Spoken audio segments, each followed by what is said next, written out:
YMCA of Northern Utah serves hundreds of children throughout the Salt Lake Valley. Welcome to Comcast Newsmakers. I'm Holly Menino. We have the Director of Early Childhood Education from the YMCA here with us, Crystal Akagi. Crystal, thank you so much for being with us. Yeah. Tell us a little bit about the high-quality early education program at the Y. Well, high quality means not only do you have an environment that meets the needs of children, but also the teachers and the relationships that the children have with the teachers is high quality.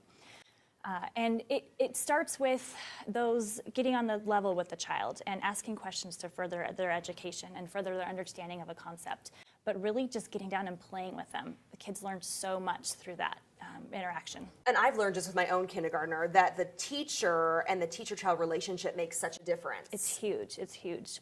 They spend a lot of time with those teachers and they're learning everything from social skills to their math skills, and it's all from that interactions and the play and the questions that the teachers can further their understanding.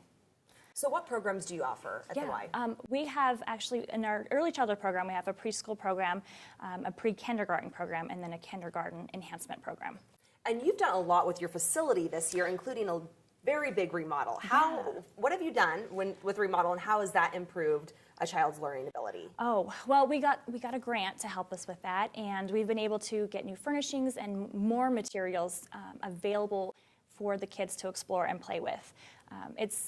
It helps the behavior in the classroom as well, because they're not bored. They're in there exploring things, touching things. We have all kinds of fun items, science centers and math centers and things that they can pour and touch and dump out, and all kinds of fun ways to just learn. Talk a little bit about the specifics. I mean, you were mentioning earlier that even like the sinks are lower for kids. That makes a difference. You don't think about that. Yeah, so for children to really feel comfortable, and that's really what's necessary for them to want to learn, is they need to have that comfort first. And that's why that relationship is so important. But just the environment they're in. So having things at their level where their tables are smaller, the chairs are smaller, the sinks, so they can actually wash their hands by themselves independently. You don't have to help, reach them up to the sink. But our sinks are low, and even our little toilet is really low. So it's not intimidating for them. It feels like it's their environment. And you also get the parents involved. That's a big part of the WISE programs. Yes, parent involvement is huge.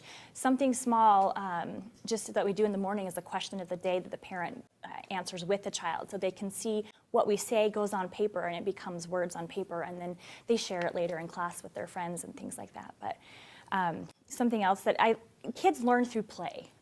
I know that sometimes that's hard for parents. They're like, well, my kid plays all day. What is he learning? That is how they play. That is their work. Something I like to say for adults to kind of understand that what that means is, when you get your new cell phone, do you sit there and just like read the manual? Usually you get it out and you just play with it for hours until you kind of figure things out. And that's how kids learn, and that's what they need to be doing. And that's what you're doing at the Y, is having them get that hands-on learning. Yes. So it's a good teacher-student relationship, it's parent involvement, and then it's hands-on learning. Yeah, an environment where they can feel like they can get in there and explore. Yeah, which is what you want. Yeah. Because we need those kids to be exploring later in their adult life as well. That builds the foundation for them to then later learn the numbers and the things that, the ABCs and things like that. For preschool, we've got to have that foundation first. All right, Crystal Akagi with the YMCA of Northern Utah. Thank you so much. This is the Comcast Newsmakers. I'm Holly Menino.